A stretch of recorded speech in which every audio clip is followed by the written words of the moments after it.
Okay, this is our last Sunday in this particular topic, which is the first in a series on the coming global spiritual awakening. And I hope that concept starts making sense. We started this a couple of weeks ago with, are you a half empty or a half full person? When you look at the things that are going on around you, does the glass seem half empty or does it seem half full? And that's an important question with regard to things that are going on religiously in the world today, spiritually in the world today, even politically in the world today. It's a small, fragile planet, and it's a really big place at the same time.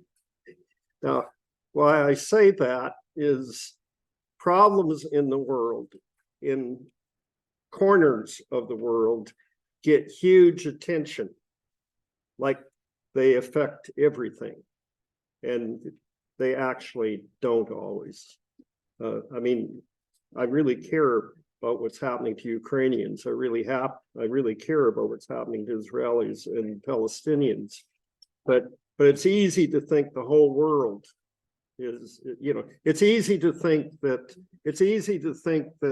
America is crazy because we have our attention on the House of Representatives.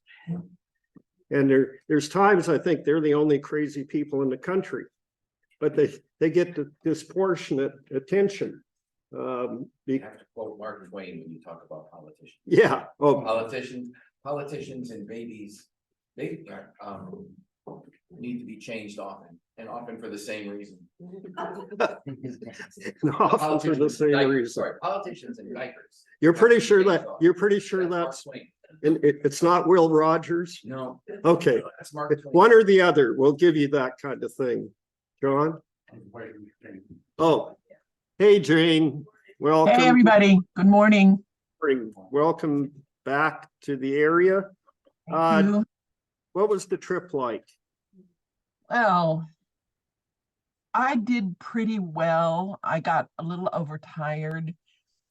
Mm-hmm. My middle sister, who's been the healthy one for the last couple of years, is battling cancer, and that's not going well. So it was a tough trip, one that I had not really planned on making, but the doctor decided to put off a change in medication that he's been talking about for me for really, it sounds like almost indefinitely.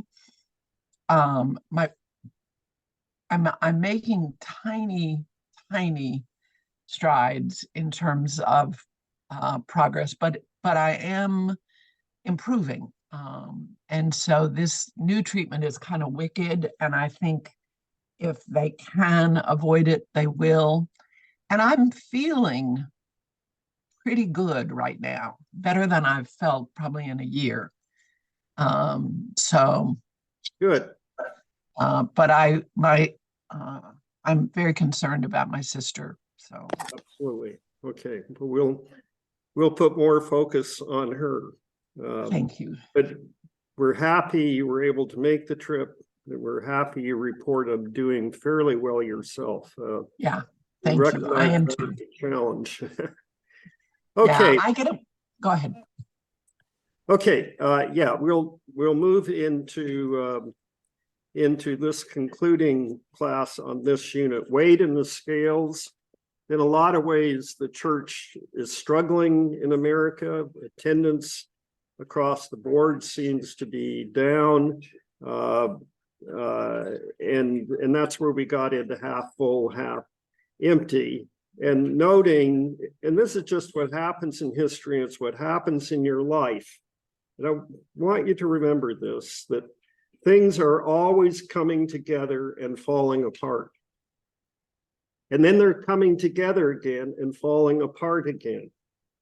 And often they need to fall apart to make space for what is new and better. And I really believe, as historians, sociologists, so on and so forth, I really, and theologian, as a Christian, I really believe that that impressive things, important things are happening around the world today that are sometimes disguised by the military headlines of the world. That there are other things going on in the 97% of the world that's not at war, that outweighs the headlines. But of course, you're going to get the headlines that you get. You know, I mean, that's where the news is. But you just have to weigh it carefully and recognize that beyond that, some great things are happening in the world. Having said that, the church itself has often been weighed in the scales and found wanting. And we've talked a lot about the 18th century and how basically in Europe, decisions were made by the influencers of that time towards secularization. Europe had just come out of a century of religious warfare, Protestants versus Catholics, often manipulated by the princes and the powers that be that were using religion as a flag to carry, but it was their own self-importance that was their real concern. But the point was, vast religious wars, and in the 18th century, the world begins to turn secular and tends to, increasingly so, and tends to interpret everything in light of God not being the reference point. How do we understand reality apart from God as the reference point? And so I'm at the top of page 3, and we looked at this point last week, but it's really to me a critical point, and that is Voltaire, who's one of the influencers in the 18th century, who writes, "With what person could we carry on any business or perform any of the civil duties of society if we were indeed convinced that we were conversing with persons destined for eternal damnation?" And I think he nails that. But we haven't really listened to him, you know, for 200 and some years. But he nails what the issue is. The church traditionally teaching what it was about an angry God who has to be appeased, and vast numbers of people suffering excruciating agony forever and ever and ever under a traditional but not scriptural understanding of hell. It's my take on it. But understanding it that way, what we were really saying about God. Now, it's a convenient doctrine created over the years because it gives the church what?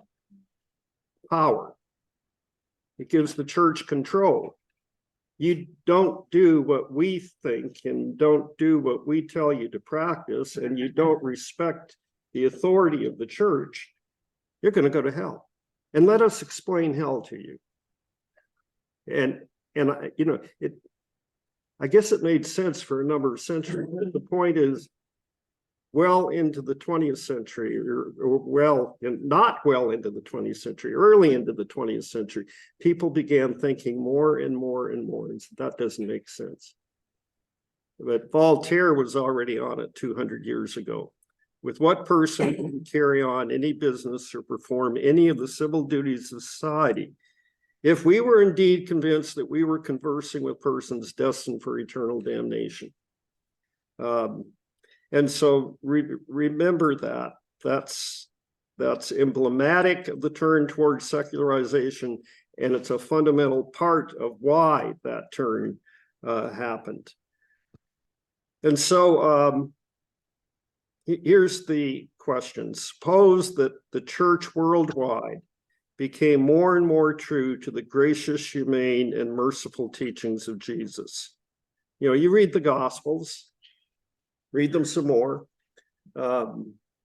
read them in the translation that you find easiest and maybe most contemporary, or maybe you most enjoy, which might be the King James. Read them in whatever is meaningful to you, but get back to the gracious, humane, and merciful teachings of Jesus, and suppose the church worldwide became more and more true to that, and suppose everyone knew this. And what we're talking about in this unit is the difference that would make. Okay, a text we're going to look at this morning is Matthew chapter 5, verses 1 to 12. And you have Bibles in front of you. It's the Beatitudes. You can follow along, or you can just listen. These are pretty familiar. I'm not going to test myself this morning, but I have them essentially memorized. I consider them, and I have them memorized so I can recite them to myself anytime I need them. You know, that's why you memorize, not to make a teacher happy somewhere, but sometimes I'm not carrying this. You know, I don't have it with me, but I have the key texts here. And so I can be in a doctor's office, let's say, and maybe I'm kind of nervous about what news I'm going to get one way or the other. I can pull Psalm 23 out. You know, I can pull a number of prayers out that I've learned over the years. I can pull the Beatitudes out, but listen to them, because the question we're looking at really the rest of the morning is, what's the disconnect between the church and this? You know, this is what Jesus said. We have good reason to think it was kind of important to the writer of Matthew, because the first 4 chapters have just kind of been the early life of Christ, his birth and the baptism, the temptations. Now his ministry begins, and the writer comes straight out of, which we take to be Matthew the tax collector. That's tradition. Not everyone supposes that now, but I don't see a really strong, compelling reason to go against tradition unless you have evidence that it's wrong. But he comes straight out of the blocks with, and here Jesus goes up on a mountainside, he sat down, his disciples came to him, and he began to teach them, saying, and then he gives you the Sermon on the Mount. Okay, 3 chapters. But at the beginning, he gives you he gives you these Beatitudes. Sermon on the Mount keynotes Matthew's gospel. The Beatitudes keynote the Sermon on the Mount.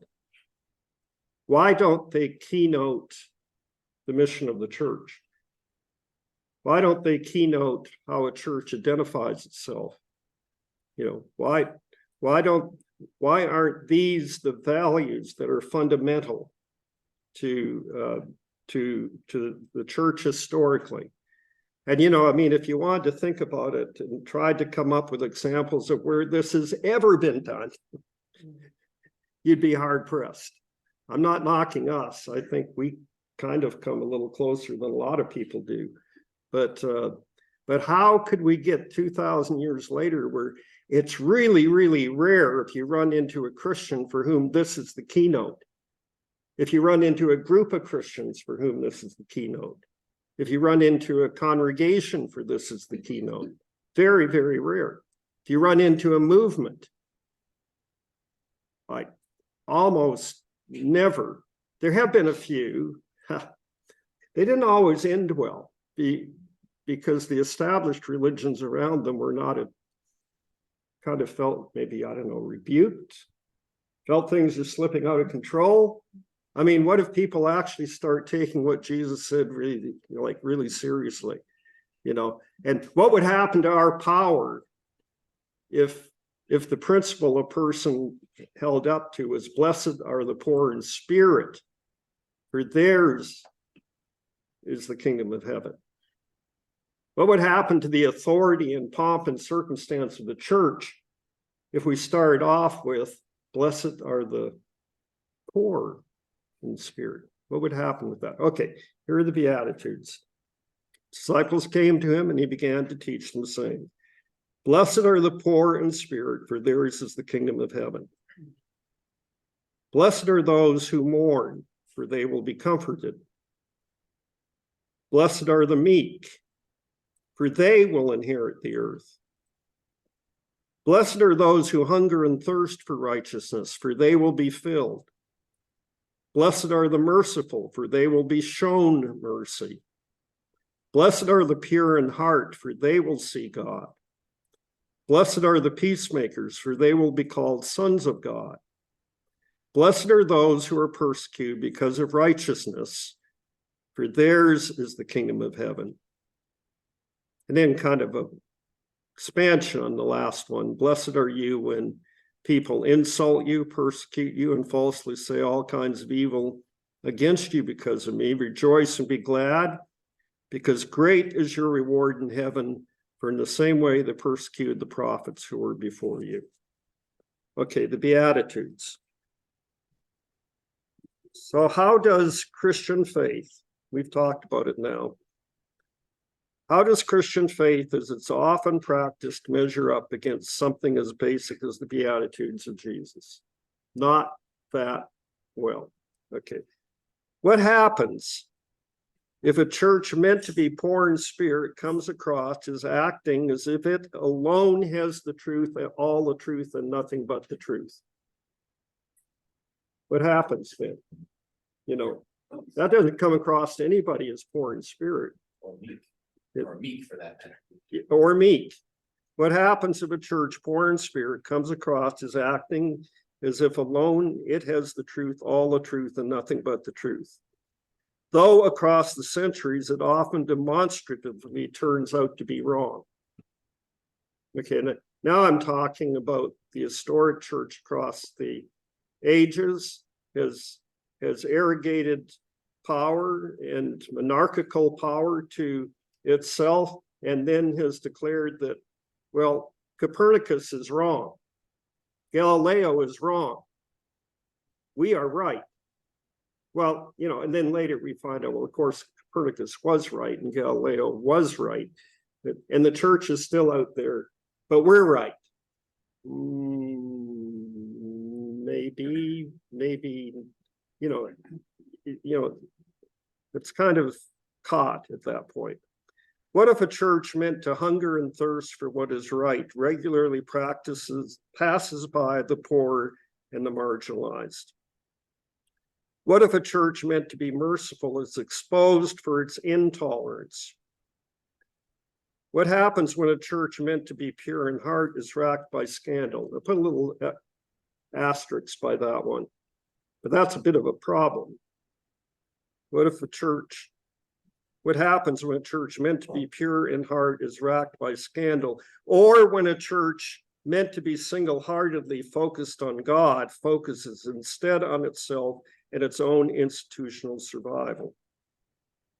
What if a church meant to be engaged in peacemaking by its silence over and over tacitly endorses war? I.e., essentially the American church, over and over again. You know, or the British church, or the German church, or the Russian Orthodox Church in Ukraine, you know, and claiming to be speaking for God. Okay, go back to the asterisks, because that blessed are the pure in heart is the one that I think people need a little guidance in. Blessed are the pure in heart, for they will see God. And of course, I don't know, the Western mind goes immediately to sexualization. You know, pure in heart's got to be have to do something with sex. You know, that would be it, right? You know, they're doing something wrong sexually. That's not what this text is. That's an issue, but that's not what this text is. What that Beatitude's dealing with. Pure in heart, think of it as being single-hearted, single-focused. In other words, if you are focused on God, you will see him. It's the same thing as Jeremiah 29 verse 11, that You will seek me and find me if you seek me with your whole heart. That's what this beatitude is about. Blessed are the pure in heart. Blessed are the single-minded ones, the ones who know God is absolutely important above everything else. And if that becomes their life passion, they will actually see him. And I believe that. I believe you will actually experience God in your bones if that becomes your single-hearted passion. Okay, but what happens if instead of that, the church is focused on itself and its own institutional survival? And that's the history of the church predominantly, to which there have been wonderful exceptions. And some of the people we praise most highly in history are the ones who did get this, but they tend to be individuals and tend to be relatively small movements. More often than not, the church is focused on itself and its own institutional survival. Okay, so here's my question. Why the Christian disregard for the Beatitudes? Well, okay, Scott. What strikes me about it is the challenge of the church through the centuries is that all of these ideas are so ephemeral that, I mean, we lose our focus on God and it's all gone. It's just gone. So as human beings, our desire is to anchor in something more solid and permanent. So we anchor on institutions, we anchor on buildings, we anchor on A budget. a budget.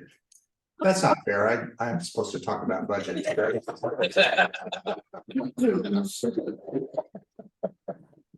I don't always get the timing right. But That's pretty perfect.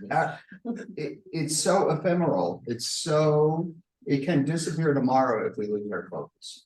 And that is really unnerving as a human being, that it could go away just like that. Absolutely. And I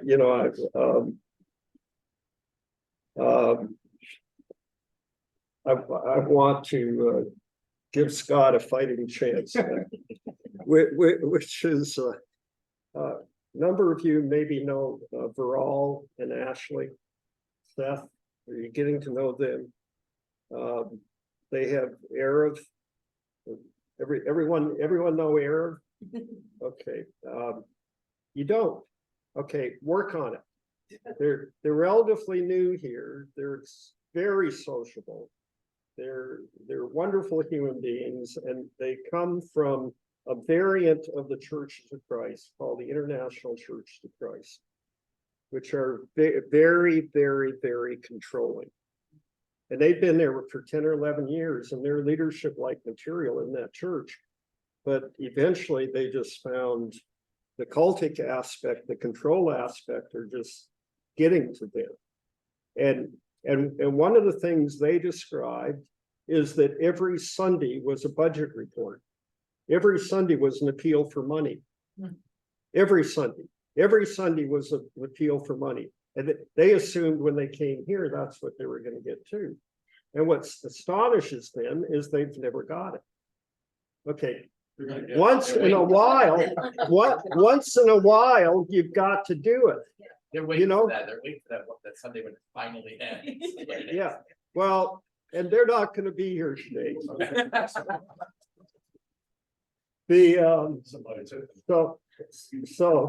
So Scott, we're doing what we have to do today. What's amazing is how seldom it happens here. Charles.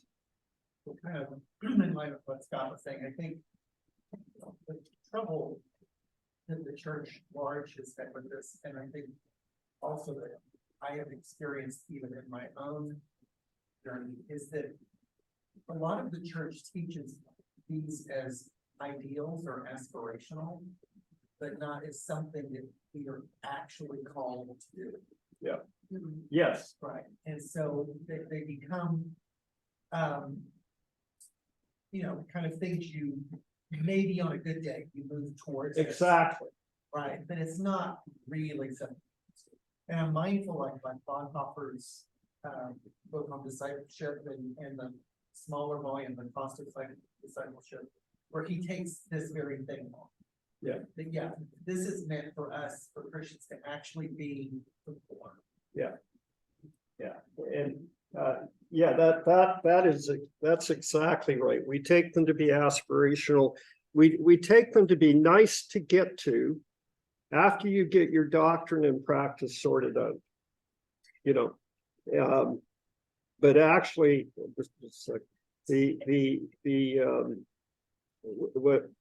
what Matthew is saying and what Jesus is saying, this is the core. And you know, Robert said something last week. I think he did, if my memory serves me right, that I've often said in my life myself, which is they almost seem ethereal. They say, I can't do those things. And I think what Robert went on to say, and I think he was correct in this, no, you can't do those things apart from the Spirit of God. Something like that, Robert. And that's essential. That is essentially correct. That these are principles, these are values you can only live connected to the Spirit of God. Here's what I want to tell you. It's a whole lot easier to be connected to the Spirit of God than you think it is. It's not magic. It's simply a matter of focus. I mean, it's consciousness. If you remember there's a Spirit of God, you're likely connected. Okay, well, how often do you forget? Okay, then you're kind of not quite as connected. Okay, but my point is, if you're conscious of the Spirit of God, if you're mindful that there is a Spirit of God, and that it's as close as the air you breathe, and in fact inside you, if you're mindful of that, you've got it. You've got it effectively right then. You can do these things now, and you can do them now. You can do them today. Can you do them all the time perfectly? No. That doesn't keep you from doing it right now. That's always the key. You can always do it right now. Here and now, you can do it. With what's in front of you right now, you can do it. Okay, now, forget a day or two later, you know, maybe, you know, so I kind of pray things like that, you know, one of the prayers I pray is there's no hole inside me that God does not fill if I just remember. There's no hole inside me that God does not fill if I just remember. May my times of forgetting be less and less until they are no more. They're still pretty big, folks. Okay, I got to tell you that, but it heads you in the right direction. You know, and in those moments when I'm feeling a neediness that's going to lead me to do the wrong thing about something, if I can remember there is no hole in me that God does not fill, if I just remember and remember it, I'm not going to do that wrong thing. It's almost impossible. It's a matter of consciousness. It's a matter of actually being mindful in that moment. Let's see, hands. What hands did I miss? I mean, okay, yeah. You kind of teed this up. I try to. The spirit that, you know, keeping in touch with the Spirit of God is a constant thing. And it's hard to do any of these things.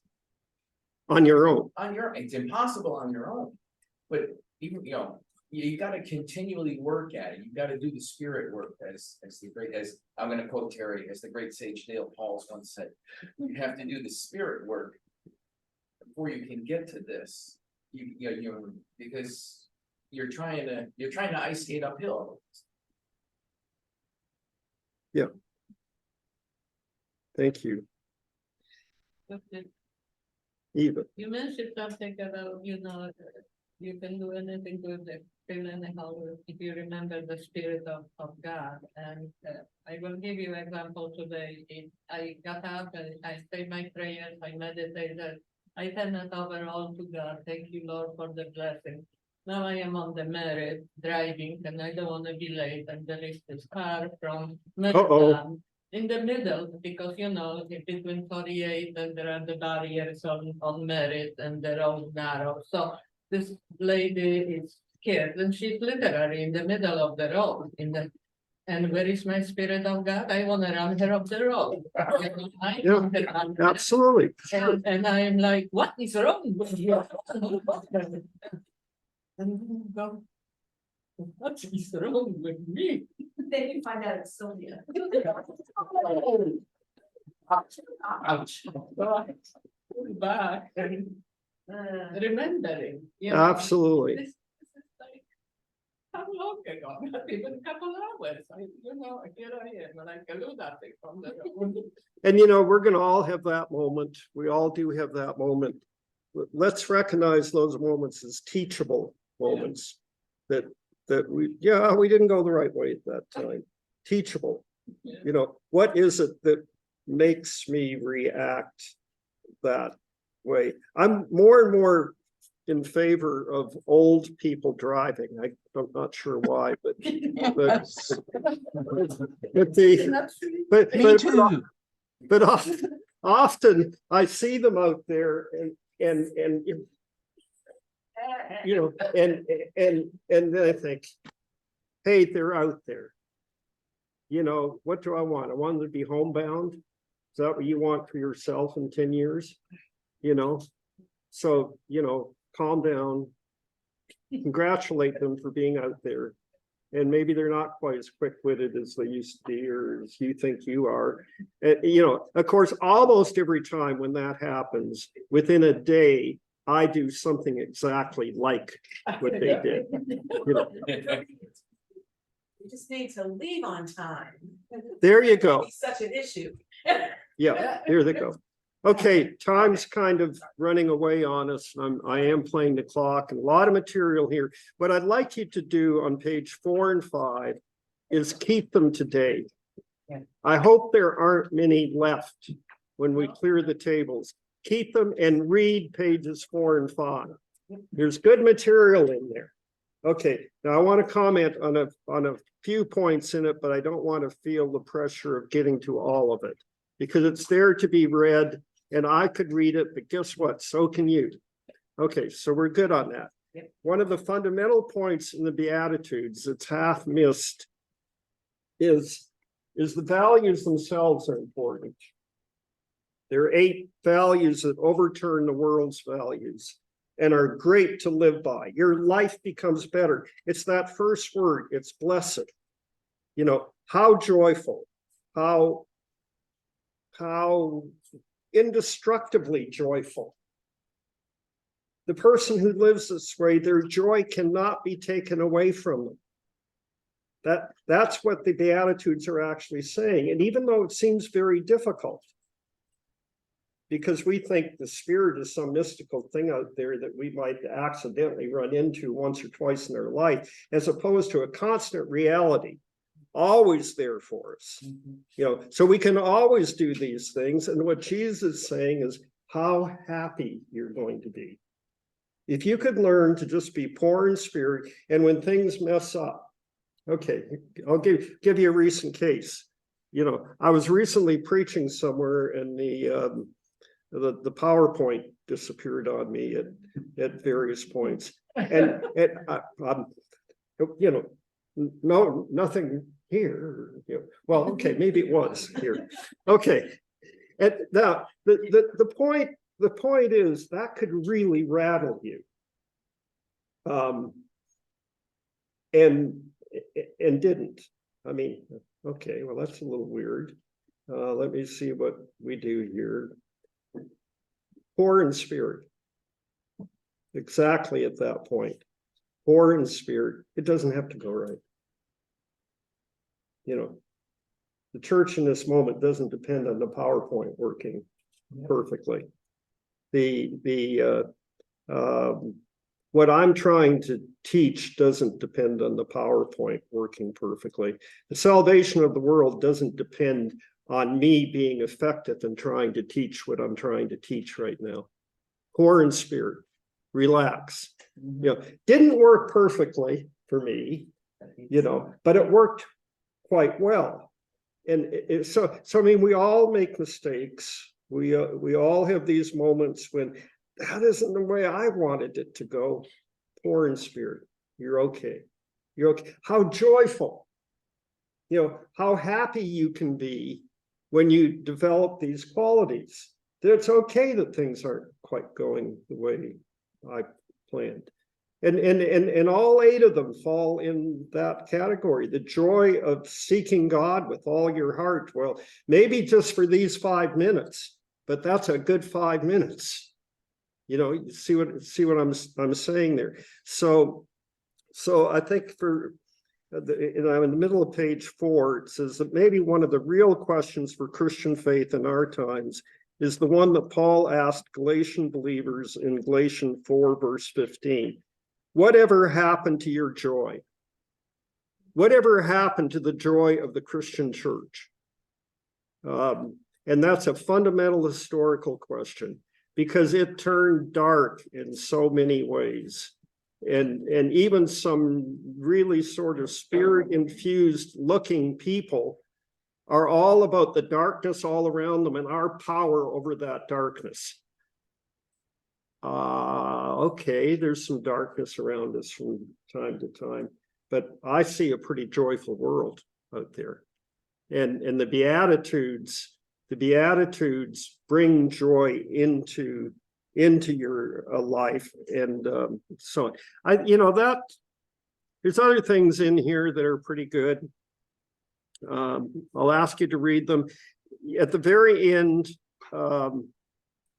you'll see next. That's wrong. Coming together is one. We're not doing that one. I had the chance this week to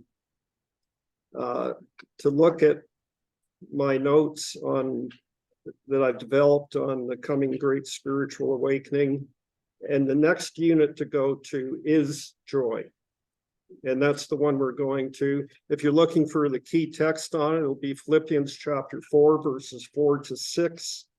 Philippians 4, 4 to 6.